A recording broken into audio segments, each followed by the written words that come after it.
حضرت ابراہیم علیہ السلام کی دعا کیا ہے کہ اللہ پاک نے ان کی دعا کو قرآن میں ذکر فرمایا۔ پروردگار عالم نے سورہ صافات میں ارشاد فرمائے، سورہ یاسین کے بعد اگلی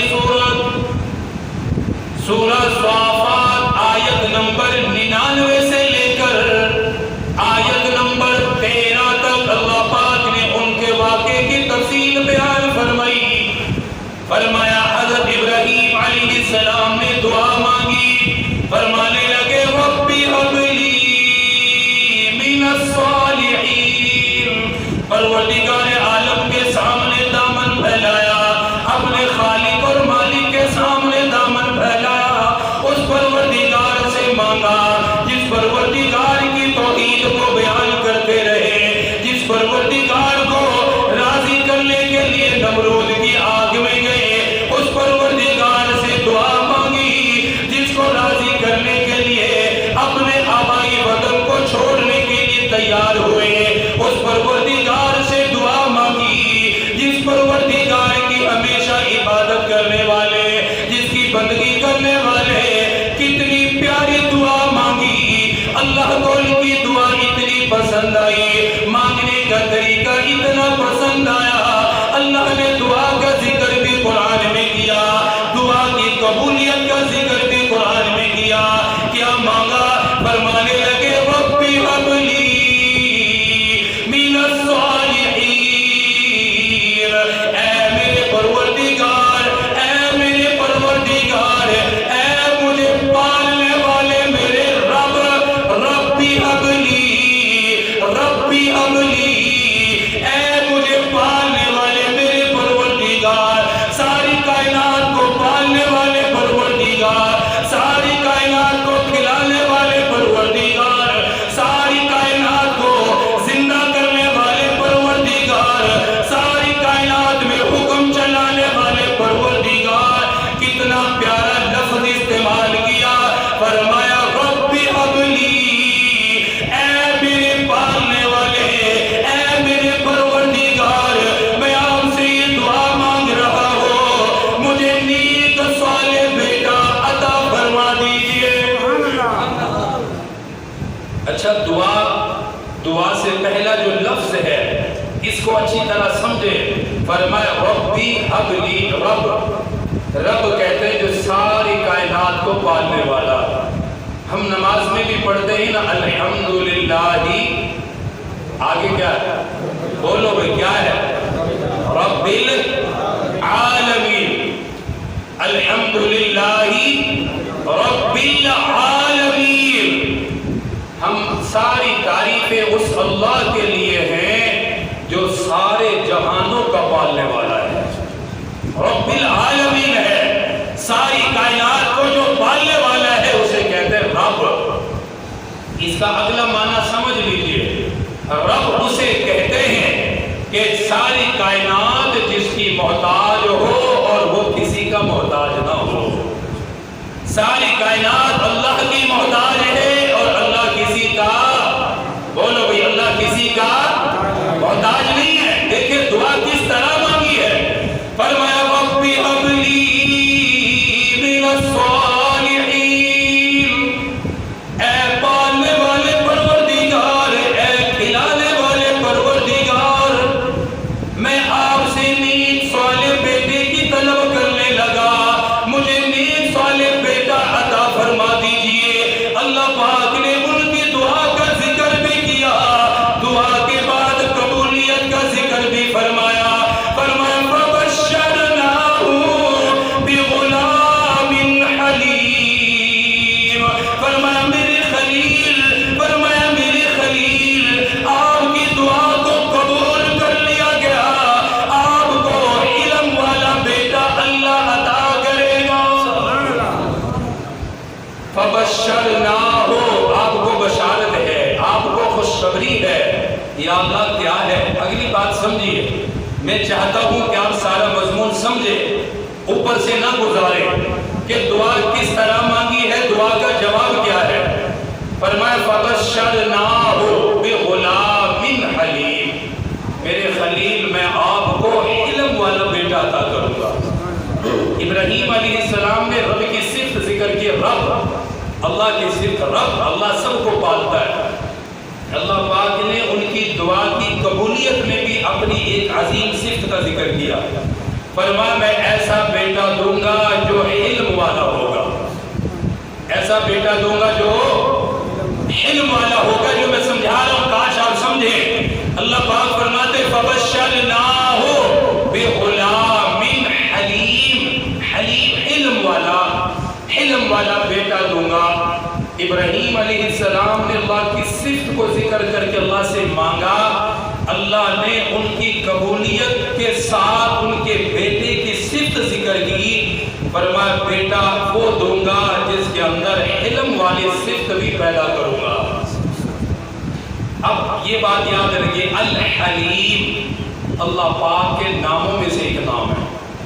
الحلیم اللہ پاک کے ناموں میں سے 99 نام عام طور پہ جو کتب میں یا قرآن مقدس کے گتوں پر لکھے ہوتے ہیں ان میں 22ویں نمبر پر الحلیم ہے.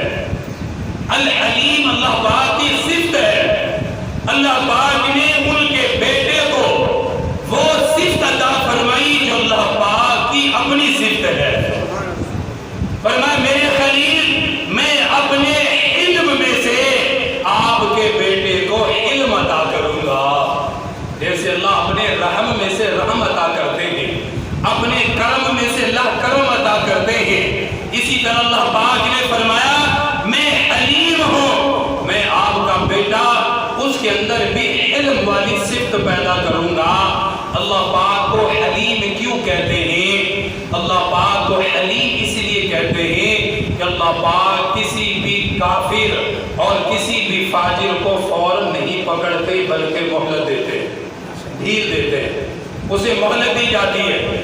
تو حضرت ابراہیم علیہ السلام کو فرمایا آپ کا بیٹا وہ ہوگا جس کے اندر علم ہوگا.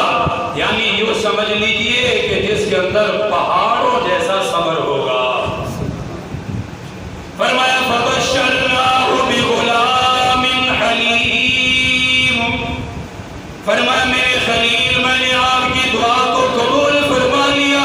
بیٹے کی آپ کو بشارت دی جا رہی ہے اور فرمایا بیٹا بھی وہ ملے گا جو علم والا ہوگا، برداشت کرنے والا ہوگا، صبر کرنے والا ہوگا.